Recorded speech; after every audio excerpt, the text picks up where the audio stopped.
Hello, मैं इस video में बात करने वाला हूँ electric field intensity due to a continuous charge distribution. ठीक है, जैसे कि अभी मैंने आपको इसकी पिछली वाली वीडियो में मैंने आपको बताया कि electric field intensity due to a point charge क्या होता है। ठीक है, आई होप सबको समझ में आ गया होगा electric field intensity due to a point charge क्या होता है। ठीक है, चलिए इस वीडियो में मैं बात करने वाला हूँ आपसे electric field intensity due to a continuous charge distribution क्या होता है। सबसे पहले तो ये बात करता हूँ कि चार्ज डिस्ट्रीब्यूशन क्या है। डिस्ट्रीब्यूशन क्या है, ठीक है, यानी कि मुझे चार्ज को डिस्ट्रीब्यूट करना है तो मैं कैसे कर सकता हूँ। डिस्ट्रीब्यूट मतलब कि बांटना है। तो देखिए इन नेचर यदि आप बात करोगे तो आपके पास जो चार्ज होते हैं वो तीन तरीके से मिलेंगे आपको। यानी कि चार्ज का यदि आपको डिस्ट्रीब्यूशन करना है तो आपको जो ऑब्जेक्ट मिलेंगे वो तीन तरीके से मिलेंगे। एक तो आपको मिलेगा 1D यानी कि जो चार्ज का डिस्ट्रीब्यूशन होगा वो 1D में होगा, 2D और 3D। इसके बारे में आपने क्लास 11 में भी पढ़ा होगा 1D क्या होता है, 2D क्या होता है और 3D क्या होता है। ठीक है, वहाँ पर आप मोशन पढ़ते थे 1D 2D और 3D में, बट यहाँ पर हम जब बात करेंगे यानी कि ऑब्जेक्ट आपके पास 1D है, 2D है और 3D है, उसमें आपको चार्ज का डिस्ट्रीब्यूशन करना है। तो जो आपका क्या होता है electric field intensity due to the continuous charge distribution क्या होता है, यानी कि आप क्या करते हो, due to the continuous charge distribution the expression for the electric field intensity can be obtain in the term of charge density. यानी कि जो आप क्या करते हो किसी भी सिस्टम में या किसी भी आपके कोई भी सिस्टम में, उसमें आप क्या करते हो इलेक्ट्रिक फील्ड इंटेंसिटी को क्या करते हो डिस्ट्रीब्यूट कराते हो, तो वो आपका क्या होता है इन the term of charge density, यानी कि उसको हम कहते हैं आपका क्या चार्ज डेंसिटी के। तो यह चूँकि आपको पता होगा कि आपका क्या होगा जो कंटिन्यूस चार्ज डिस्ट्रीब्यूशन होता है वो थ्री टाइप्स का होगा। यानी कि 1D में जैसे कि लेंथ आपका होता है, 2D में आपका एरिया होता है सरफेस की जब हम बात करते हैं कोई भी सरफेस है, और 3D में कोई भी आपका क्या वॉल्यूम है। ठीक है, कोई भी आपके पास 3D ऑब्जेक्ट है तो उसमें क्या होगा आपका वॉल्यूम होगा। तो सिमिलरली यहाँ पर भी हम जो चार्ज का डिस्ट्रीब्यूशन होगा वो तीन तरीके से हम बात करेंगे। ठीक है, तो यानी कि continuous charge distribution can be 3 type on length surface, यानी कि लेंथ यानी कि 1D ऑब्जेक्ट, सरफेस यानी कि 2D ऑब्जेक्ट होगा, वॉल्यूम यानी कि 3D। यानी कि जो चार्ज डिस्ट्रीब्यूशन होगा वो क्या होगा 1D 2D और 3D। इसी के अकॉर्डिंग जो चार्ज डेंसिटी भी होती है वो मेरी कितने टाइप्स की होती है आपकी 3 टाइप्स की। पहला होता है linear charge density, second surface charge density, third volume charge density. तो अब हम बात करेंगे चार्ज डेंसिटी जो होती है वो लीनियर चार्ज डेंसिटी क्या है, सरफेस चार्ज डेंसिटी क्या है और वॉल्यूम चार्ज डेंसिटी क्या है। ठीक है, तो देखिए तो डेंसिटी जैसे आपने क्लास 11 में पढ़ा होगा डेंसिटी के बारे में, तो डेंसिटी को हम दिखाते हैं रो से। रो इज इक्वल टू होता है मास अपॉन में वॉल्यूम। ठीक है, तो ये आपने क्लास 11 में पढ़ा होगा density rho is equal to mass upon में वॉल्यूम, जिसकी यूनिट होती थी आपकी क्या, यूनिट की यदि मैं बात करूँगा तो यूनिट क्या था किलोग्राम पर मीटर क्यूब, ये होती थी आपकी यूनिट होती थी। ठीक है, डायमेंशन की यदि मैं बात करूँगा तो डायमेंशन क्या थी आपका ML-3। तो ये जो डेंसिटी थी आपकी, ये किसी भी यानी कि कोई भी आपके पास 3D ऑब्जेक्ट है जिसमें आप क्या करते थे मास का डिस्ट्रीब्यूट करते थे, तो उसके अकॉर्डिंग ये डेंसिटी थी। जैसे कि इसमें आपने क्या किया यूनिट वॉल्यूम लिया, आपने इसका क्या किया एक यूनिट वॉल्यूम कट किया और उसके जो आपका मास होगा यानी कि यूनिट वॉल्यूम का जो मास होता है वही मेरा क्या कहलाता है डेंसिटी कहलाता है। यानी कि यूनिट वॉल्यूम का मतलब क्या V is equal to 1 metre cube, तो रो इजकल टू हमें क्या मिल जाएगा यम। यानी कि जो यूनिट वॉल्यूम है तो यूनिट वॉल्यूम का जो मास होगा आपका वही मेरा क्या था डेंसिटी था। ये क्लास 11 में आपने पढ़ा हुआ है। क्योंकि अब यहाँ पर हम बात करने वाले हैं चार्ज के ऊपर बात करने वाले हैं, तो चार्ज जब हम डिस्ट्रीब्यूट करते हैं तो जैसे देखते हैं कि लीनियर क्या होता है, यानी कि जब आप क्या करते हो किसी भी लेंथ के अलॉन्ग क्या करते हो किसी चार्ज को डिस्ट्रीब्यूट करते हो। यानी कोई भी आपके पास जैसे पाइप है तो पाइप की लेंथ क्या है यल है।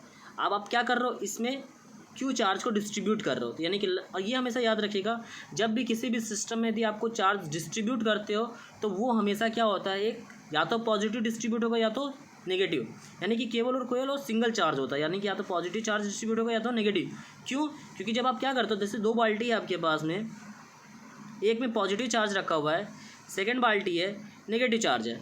जब आप क्या करते हो इन दोनों चार्ज को किसी पाइप या किसी लेंथ में आप क्या करते हो डिस्ट्रीब्यूट करते हो, तो क्या होगा जो पॉजिटिव होगा जो नेगेटिव होगा वो क्या कर देगा एक दूसरे से कैंसिल आउट कर देगा। जैसे कि मान लो आपके पास पॉजिटिव 1000 चार्ज है और नेगेटिव 500 चार्ज है, आप इसको आपने इसमें डिस्ट्रीब्यूट कराया तो चार्ज कैसा होगा आपका +500 का चार्ज होगा।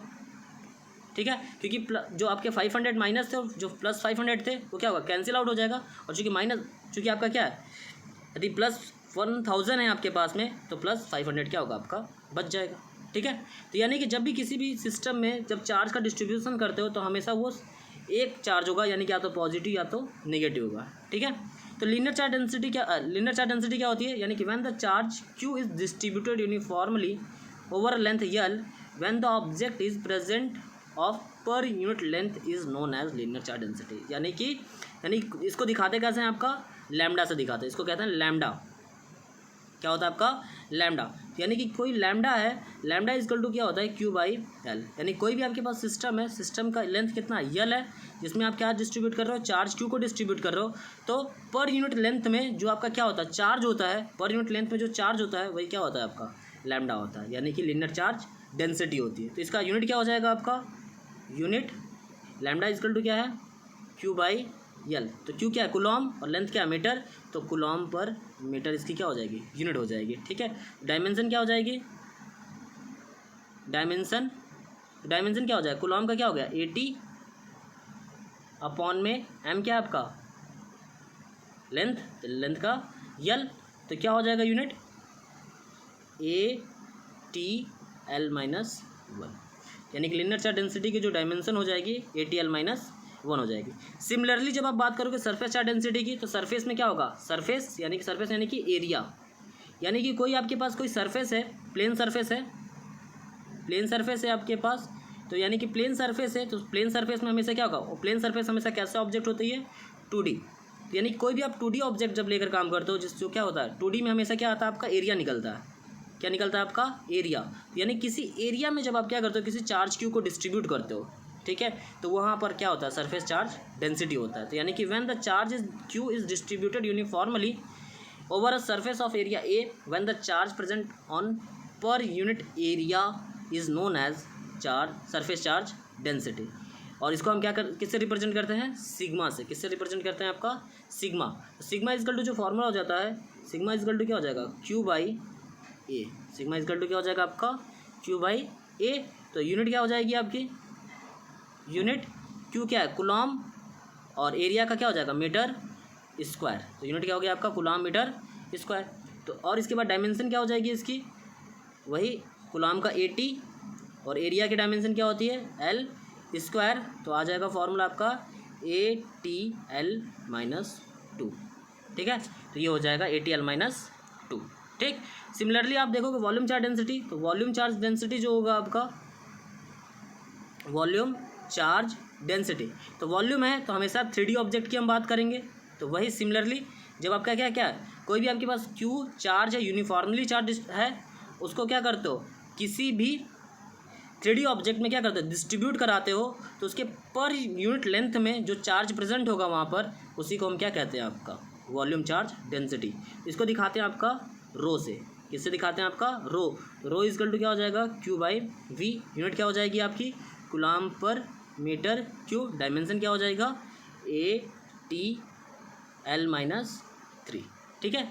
आई होप सबको समझ में आ गया होगा, ठीक है। तो ये था आपका क्या electric field intensity due to the continuous charge distribution. यानी कि आप क्या करते हो, जब आप क्या करते हो इलेक्ट्रिक फील्ड इंटेंसिटी निकालते हो जब कंटिन्यूअस चार्ज डिस्ट्रीब्यूशन करते हो, तो उसके लिए आपको 3 है, linear charge density, surface charge density और वॉल्यूम चार्ज डेंसिटी। तो इसके बारे में मैंने आपको क्लियर कर लिया, सबको समझ में आ गया होगा, ठीक है।